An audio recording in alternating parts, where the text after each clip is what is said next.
What's going on, gardeners? On today's 2-minute garden tip, I'm going to share with you all the best time to prune your fruit trees. Here in North America, because most of us have cold winter climates, the overwhelming majority of the fruit trees that we grow are deciduous fruit trees. That means they begin to lose their leaves in fall, they are bare and dormant all throughout the winter, and they begin budding out in spring, and then they have foliage in late spring and the summer into early fall. For these deciduous fruit trees, the best time to prune them is during the winter dormancy period, which is right now. Pruning is a very intensive process and should be thought of like surgery. Imagine how much easier it is to perform surgery on a patient that is completely sedated versus a patient that is wide awake. Obviously, things are going to be better for the doctor and the patient if they're fully sedated. And during this dormancy period, sap flow is very low and suppressed. Because of this, you can intensively prune your dormant fruit trees without causing a significant amount of stress to the trees. So if you haven't pruned your deciduous fruit trees yet, get outside and prune them as soon as you can before they begin breaking bud.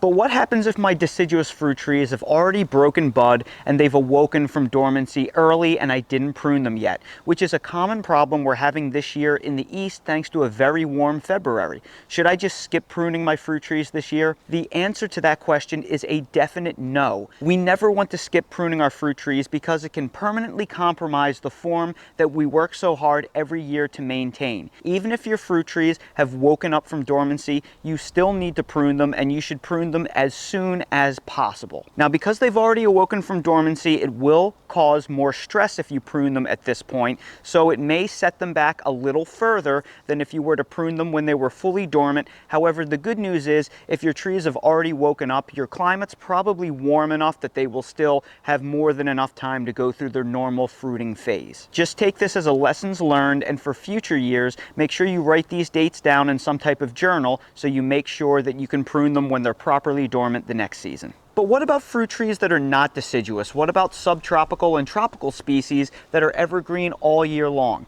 When do we prune them? Well, this is more of a matter of opinion and experience. And my opinion is it's best to prune these types of trees immediately after your harvest. That way you'll still have a full harvest and get all of your fruit off the tree, but then you prune them as early in the process as possible before they start producing new buds, and you don't disturb them and stress them out when they're close to the flowering cycle. So for fruit trees like a citrus tree that bear in the winter, I like to prune them in the late winter. And that's what you see right now. I pruned this fruit tree about a month ago. It already has a nice form for this Meyer lemon, and it's starting to produce all the new shoots from the season, and it's already starting to flower. Fruit trees like this avocado tree that's currently under frost protection for some cold nights that we have coming up. This variety of avocado ripens its fruit in July and August, so I prune this tree in September every single year because that will give the tree the most amount of time to recover from the stress of pruning before it begins flowering in January and February. So with these evergreen fruit trees, you want to prune them as early as possible